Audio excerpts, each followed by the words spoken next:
Hi friends! So I just got back from the YouTube Creators for Change Social Impact Camp in London, a trip that started with me missing my flight. I've always had this thing I call plane magic, which is that no matter what, things always work out for me in an airport. No delays, no lost luggage, get stuck in traffic and roll up to JFK 40 minutes before your flight departs. Turns out there's no line in security and you can just stroll right to your seat in a cool 7 minutes. Plane magic. But what had happened was, I got back from VidCon late at night, did laundry, packed, by which point it was like 2 a.m. I needed to be at the airport at 6.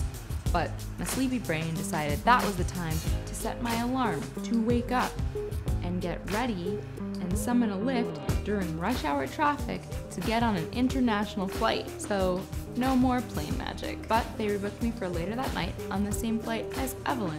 And I slept most of the trip on a fancy British airplane where they give you things like champagne and Indian food and leg room. There was a car waiting for me at the airport, like holding my name on a sign, and it's true, they drive on the other side of the road. Got to my hotel, slept for 3 hours.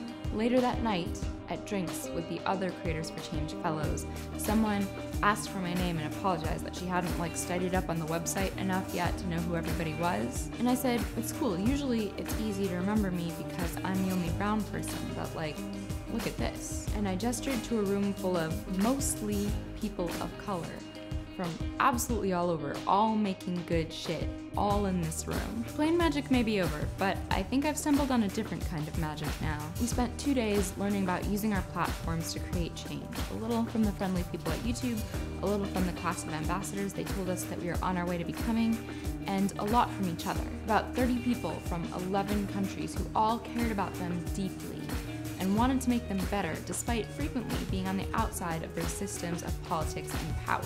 I learned about producing and budgets and accountability, and in talking politics with a Brit, a German, 2 Indonesians, and a Yemeni, that things are pretty much this scary everywhere. This was comforting somehow.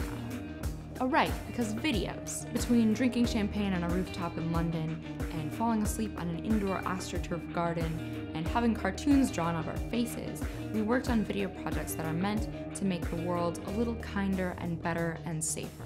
I can't wait to see them and share them with you. I went back and forth between letting it all go to my head and feeling like I did not in any way deserve it at all, because it's not every day that doing small good things a little at a time gets recognized and validated with free YouTube swag. That's not what all of this is for, of course. It's for doing the thing despite all of that.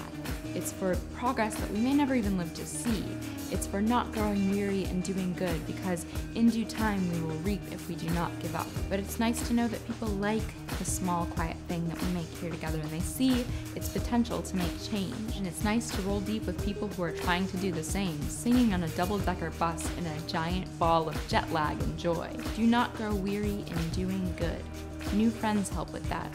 Foreign French fry sauces help with that. Staying up till 3 a.m. making plans helps with that. So I'm excited about my impact project and the Creators for Change community and making this small, quiet thing a bit louder. More on that soon.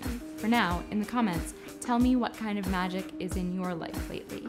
If you like this video, you can subscribe if you want to. You can find me pretty much anywhere on the internet at ItsRadishTime. You can check my Twitter and Instagram if you want to see a little bit more about what London was like. And I will see you next week. Bye!